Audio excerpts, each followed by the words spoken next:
Welcome, Jonathan Niziol, to Coaching in Session. How are you doing today?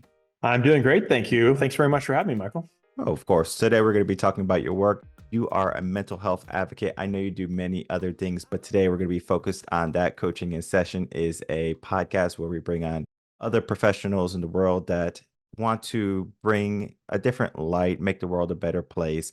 And the work of a mental health advocate is doing just that, helping people with their mindset, their goals, their visions, everything in between that. In your own words, can you tell the world who you are, what you do, and how you help? Sure. I'm a guy who's been through quite a bit, like we all have. I've dealt with a lot of grief, alcoholism, drug addiction, body dysmorphia issues, eating disorder, a whole laundry list of, and then a couple, a number of other things. But at the forefront of that is mental health conditions. And I was diagnosed about 20 years ago with having severe anxiety, clinical depression, panic disorder, and self harm. And I've come to a place now where I've realized that we have to work together. And like you said, I love you started off with it. I just want to help make the world a better place and help other people because for so many years I felt like I was alone and I was the only one who was dealing with stuff. So I'm now opening up and realizing that vulnerability is not shame or weakness. Vulnerability is power. And if I can get my story out there and talk to people and share some of the tools that I use to help keep my mental health, and if it helps just one person, then I mean, rock and roll. That's what it's all about. Yeah, that's kind of a brief overview of who I am. And I'm a dog lover. I've got my little dog over there just laying by the door, waiting to go out, but she'll have to wait for a little while. I'm an athlete and just all around, just regular guy. All right. And I do want to talk about a couple of things, talk about the aspect of being a man. I know you said like alone, like you felt alone, depression. And it's not something that only you have experienced. Many men go through this because they have that stigma on them. You know, men don't cry, men have to be those lone wolves, those lone warriors, and we have to be perfect. And there's a lot of weight on us as men, especially since we have to build up our value. We're born into this world and we have to do or die. And sometimes when we're fighting that battle, we get tired. Sometimes we feel lost. And then what we do is we try to escape. These men, they will seek, drugs, alcohol, and they don't become the person that they can become. Why do you think so many men fall victim to these vices and choose a life that is not prosperous to them, even though they may know it? They just have to overcome those hardships and those obstacles, similar to what you did to live a better life. Well, I think it's because firsthand, I did that for 15 years because I didn't have the tools. First of all, I thought therapy is for wimps. Be a man, buck up, put your boots on and go to work. And all those other things, it's not macho to talk about, like you're just being a wimp, like all that stuff. I also didn't have the tools to start to looking inward into like our brains can be our biggest asset or our worst enemy. And I didn't have the tools in which to keep it on that side. And it's a lot easier to reach for a bunch of beers and to get wasted and to reach for drugs and that kind of stuff. It's a lot easier to distract yourself and a lot easier to just comfortably numb yourself and just kind of live in that gray area. It's not constructive or productive in the long term. And that's where I finally got to a point after 15 years of doing that, of addiction and alcoholism and stuff like that, where I thought, okay, so I've been trying to do this and it's not working. I need to do something vastly different. Either I graduate to hard drugs, just my life will be over as I know it, or I do something different and it's time to go talk to somebody. And it's time to unpack the boxes of compartmentalized trauma that I had always just kind of put away and focused on whatever my addiction was. But it's like you said, I mean, especially generationally, like with my father, he's a baby boomer and he's very supportive, but he can't relate. He can sympathize with and support, but he can't relate to because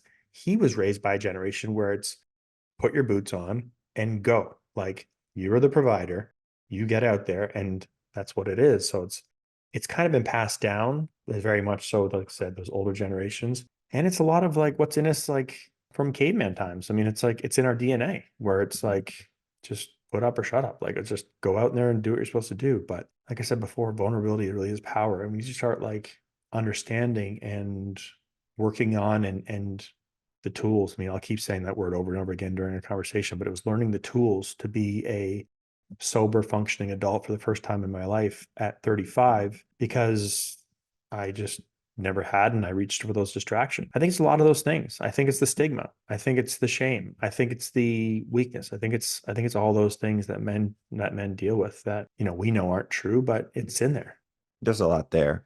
I like the idea of tools. And I know you said we're going to be talking about tools quite a bit, and you're right. It's almost like we have a workshop in our garage and we're about to get to work and build some shit. But this is important to understand because a tool can be a line of cocaine, a tool can be a six pack, or a tool can be a conversation with a brother, with a friend, with a therapist, a coach, a mentor, someone who wants to see you succeed. And I have a blog, and of course, the blogs that go into podcast episodes also talking about generational mindsets and how like our parents and their parents, they think different, and then how we think is going to be very different.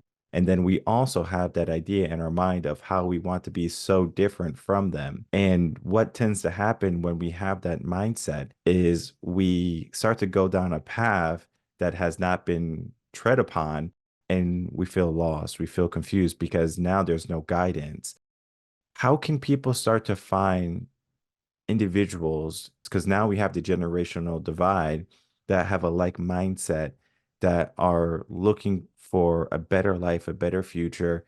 And as you said, being vulnerable, but not so much being vulnerable in the sense that you're going to cry all the time, but finding people that you can create a bond with. How do we find that?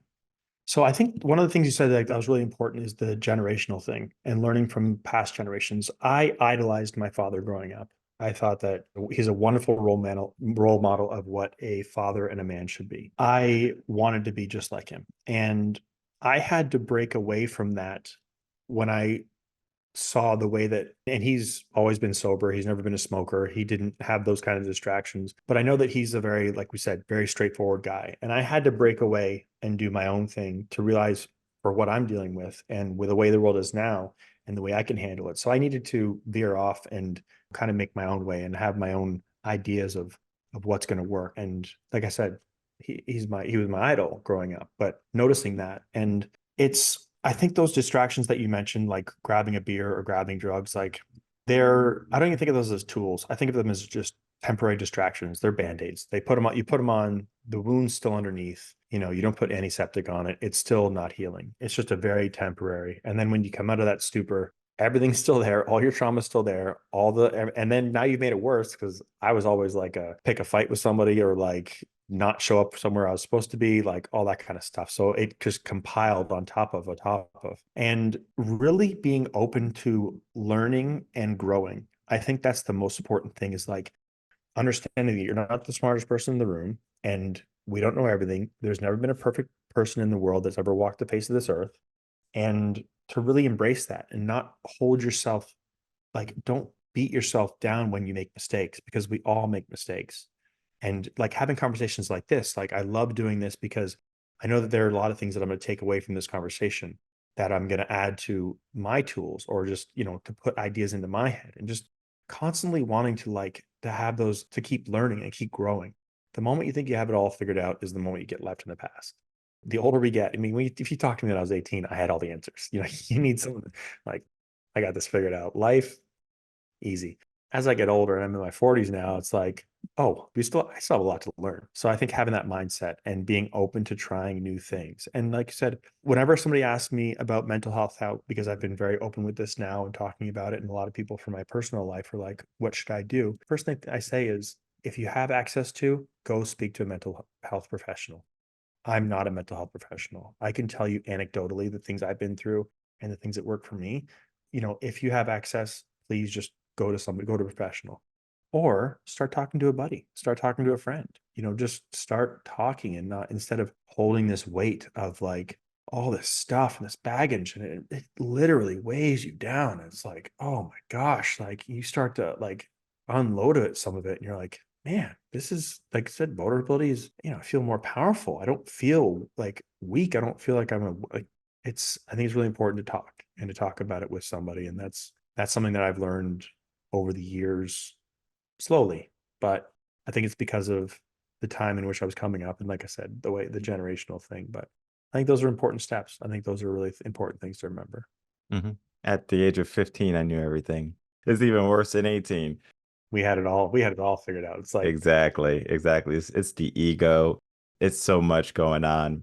And typically, how a young child grows up is, especially men, is they admire their father, they admonish their father, and then they understand their father. So it goes in that order typically. Now, some people might not have a father, so they don't go through that process of admiring a man. So they just kind of find people that they can relate to and they say, okay, this person is cool. This person is, someone I can trust.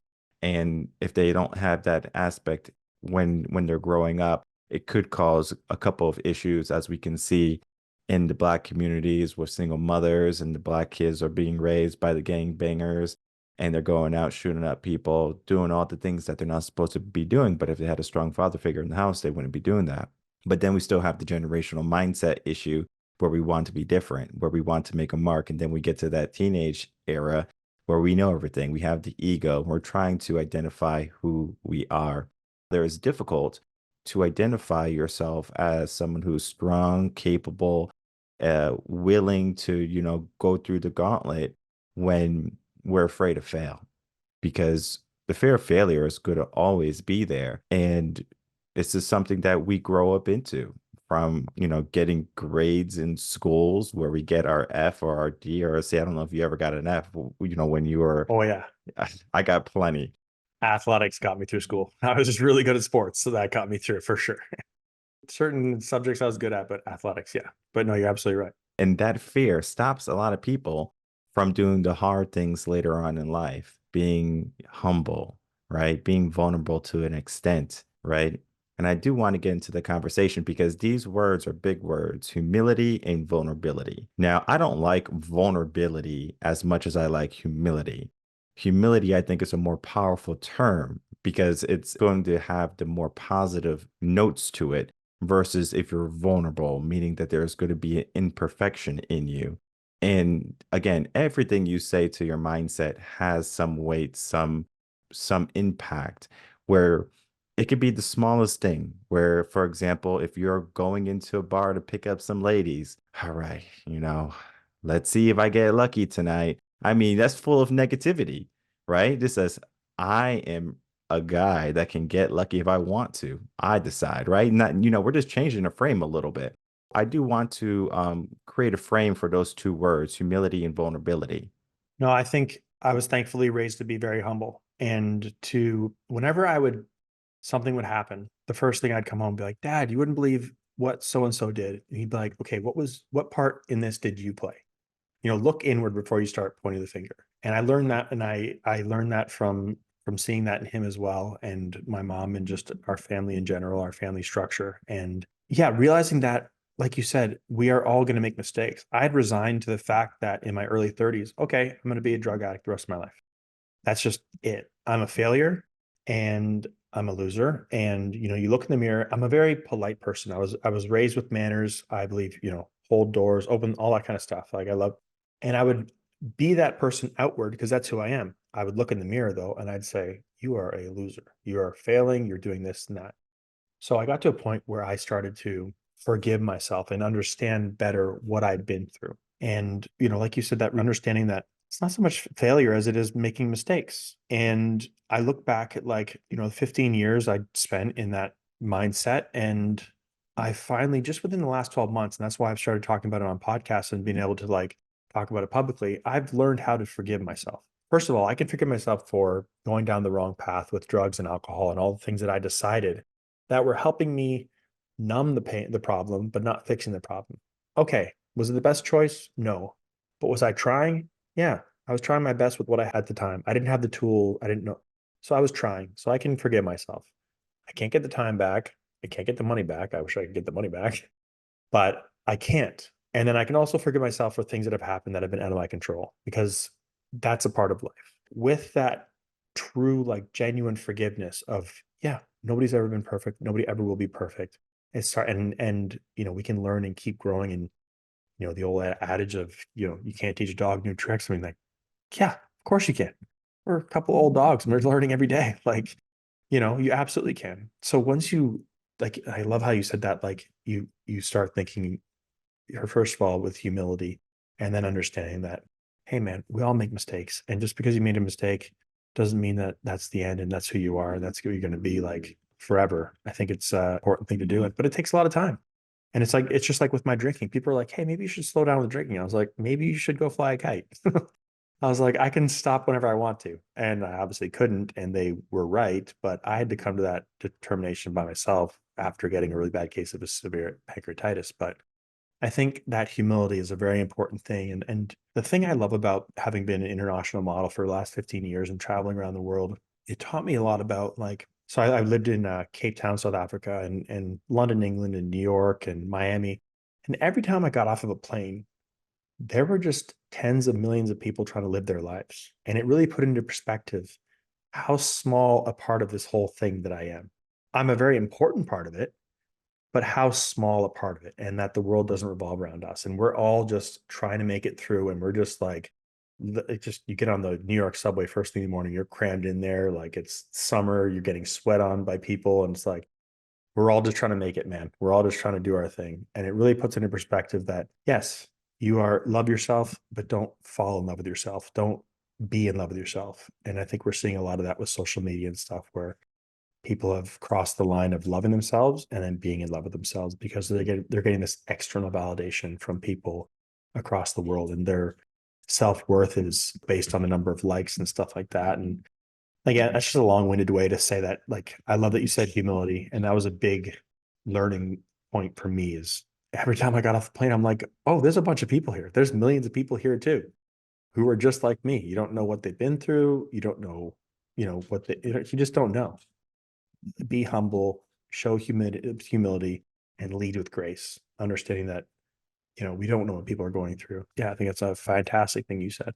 Basically, we are one drop in the ocean and Dude, just a grain of sand. Yeah, we're just, grain of sand on the beach. yeah, we really are. And people, when they start to focus on their world so much, they get out of the moment and they're worried about every other thing. They're worried about maybe the latest and the greatest trends, the materialism, right? Or the notoriety, the fame, like or the glam and the glory. All of that is appeasing because we think happiness is going to be there. And sure enough, happiness was always within our reach, but many people they put happiness at a location that's not next to them. And it's so crazy how we get into this mindset of I'm going to suffer now and be happy later, or I'm not going to do the things that are beneficial for me because I would rather just maybe do the band-aid stuff, do the easy stuff first. We have to do the hard stuff and we have to pay attention. Yeah. And most people they just don't like paying attention. They don't like to take accountability. They don't like to look at what they have done. Think of it as if someone did something wrong and you confronted the person, does the person admit to their wrongdoings? And most people today do not. Most people say, oh, this is the reason why I'm late. It was traffic, it was this and that. I mean, I take extreme ownership. If I'm late to something, I was gonna say, I guess I didn't leave early enough. It didn't matter that there was a huge accident on the highway. It didn't matter that I got a flat tire. None of that matters. I have to take responsibility. And one of the questions I want to ask you, it might seem like a weird question, but it's not. If you can change the things that you have done in your 30s, would you, or would you keep it? So I've been asked this question before actually, and people take it even farther back because my story really starts the day before my 21st birthday. And my mom died very suddenly, very unexpectedly the day before my 21st birthday.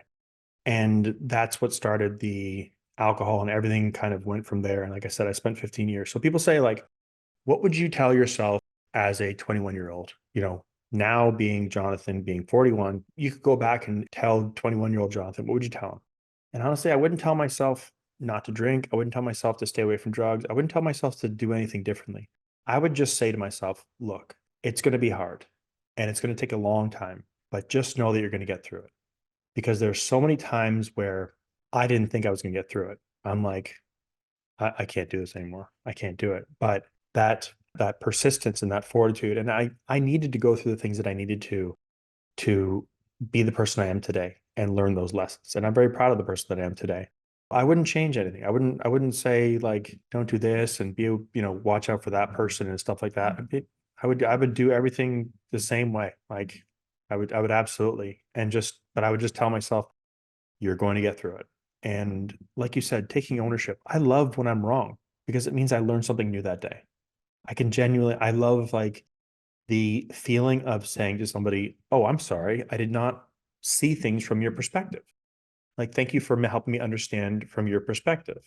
And now I've learned something, or whatever it is. It means I've learned something new today. And I think I love that discourse and that communication between people. I've dated some people who yelled, and I'm like, who are you yelling at? Like, my parents don't yell at me. You're not going to yell at me. If you want to have a mature adult conversation, we can do that. But if you're going to yell, like, I wish you the best, this isn't going to work out. I think accepting when you're wrong and owning up to it. And it's so easy with society, it's so easy to think that the world revolves around us. I mean, we call our bank and they say, "Hey, Mr. Niziol, how are you today?"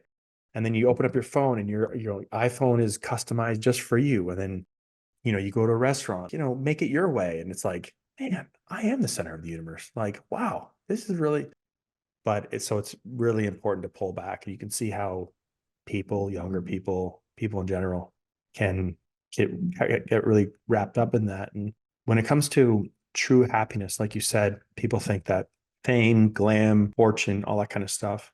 My mom's from Trinidad, and I remember when I was 13, we went to Trinidad to visit my family there, and they're very poor. They were some of the happiest people I've ever met. When somebody in the village came upon something or did well, everybody got together and celebrated it, and they had nothing. Like, it was just, they were shacks, they were whatever. It was like, wow. And then my parents have done very well for themselves. So I've been around a lot of, wealthy people and stuff, and they're miserable. They're absolutely miserable. Like, I think Jim Carrey once said, "I wish everybody was given $1 million so you can see that it's not going to fix your problems and make everything perfect. Like, it's within you today. And it's like you said, it's not tomorrow. It's not like a year from now. Just be, I just think that it's really important lesson. It was a very, very important lesson for me to learn, to see that and to see how that worked and really left a very big impression on me. When you started off, when you said, when you're 21 and everything had happened, it reminded me of the book 10 Things to Do When Your Life Falls Apart by Daphne Rose, I believe, is the author. Great book. So if anyone's going through a hard time in their life, is basically falling apart, 100% recommend that book. It is going to encompass everything that we have spoken about today in just a neat little package. And it's going to be maybe the first step. And it's a powerful beginning. I always say the book that changed your life is not the book that changed your life. It's always the subsequent amount of books that you read up to it, because you might not like school, for example. You don't like reading, you don't like writing, you don't like math. But then all of a sudden, maybe when you're in a sixth grade, you have a wonderful teacher and they just make you love a subject. Did you never like math or writing or reading? It took something to ignite that desire in you. And it's not only about subjects or about reading, it's about life. We pay attention in life, but sometimes we don't pay attention. It takes sometimes a hurdle, a trauma. People who are doing alcohol, drugs, and things like that, they might need a stroke or they might need a car accident. They need something to shake them awake. And it's the human condition where we wait until, something has gone too far and we can't do that anymore. Otherwise, we're not going to be living, because if we know anything about the brain's job is to conserve energy and to keep us alive. And if you could think about, if you mix those two together, they're not necessarily great for success. Yes, we need to be alive to be successful in a sense, but we are conserving energy doing what? What, sitting on the sofa, doing nothing, just standing still. And we might be doing things that are not beneficial to us, but they make us feel good. And they're not necessarily going against our brain quite yet, because we're not dead yet. And we are getting to relax and we get to stay in comfort. So it's perfect for the brain. But the moment something bad happens, it could be a stroke, heart attack. You said something was happening with your pancreas or something like that. Acute pancreatitis, yeah. Yeah, that right there can be that jolt that says, uh-oh, I need to start to pay attention. And that attention is going to be all throughout life because the moment you stop paying attention at any point, whether you're a millionaire or you're dirt broke, happiness just seems to fade away. Fulfillment seems to go out the window. We can go to places in Africa, the poorest places in the world. We can see kids playing happy, but then we can also see the bad, right? We can see Of children starving, course. not really good living conditions. And we can begin to appreciate what we have. But a lot of us, we live in our bubble and we only see what's around us and we only see our problems. When we start to only focus, as we said, going full circle on us, we lose the bigger picture. And the bigger picture is that we are just a piece of the puzzle and we have to look at what is the image we're trying to put together. Some people, they can figure that out very easily, maybe through a passion, maybe through a genius that they have, and people can say, hey, you're really good at this. But most people, they go through life and they don't know what they want to do. They just kind of have no purpose. And my final question for you today is how would someone find purpose when they feel lost? That's a great question. I think everything happens for a reason. And whether it's good or bad, it's really important to pay attention to what's happening or what's happened. And if it's something bad, especially, feel your feelings, take your time to grieve or feel whatever it is that you feel. But what's the lesson that I'm going to take from this? What is it going to be like? It is going to be the lesson. And for me, yeah, when I was 25, I had a really bad case of acute pancreatitis, was in the hospital for a month and had to have 5 blood transfusions, almost died twice. And from that, I quit drinking, but I started to appreciate my body better and think, oh, wow, I need to take care of this thing. I'm 25 years old. I thought I was invincible, yet I just spent a month in the hospital. That ignited my passion for fitness because I almost lost it. I almost lost this wonderful machine that we have. And if we're lucky enough to be born healthy, and I know a lot of people deal with a lot of stuff, that ignited my passion for fitness. And that took my life in a very different direction. And then I think it's just very important to recognize and, like I said, pay attention to what lights that fire for you, what ignites that, what, like you said, what people say, like, hey, your kind of eyes light up when you talk about woodworking, like that's, you have a really great knack for that, or really great quality, like, those kinds of things. I think it's really important to, like, yeah, I know, but I got to go back to the factory and I got to work. And I understand that there's a part of that where you have to grind and whatever, but there's something there, like maybe there's something there. Maybe, and that's what I did with modeling. I started doing it on the side. I had a regular job and I started doing on the side. Then I had the opportunity to start doing it full time. And I was like, okay, I'm gonna dive in both feet. Like I really want to do this. And like I said, I'm a big believer. One door closes, another door opens, and really the same way with people. Like people will show you who they are. Just you have to pay attention, and you will show yourself who you are, but you have to pay attention and you really have to embrace that. And again, I totally understand and respect the people who have to grind it out and they have to go to the factory and they have to put in their 50 hours a week and that stuff like that. I totally understand and respect that 100%.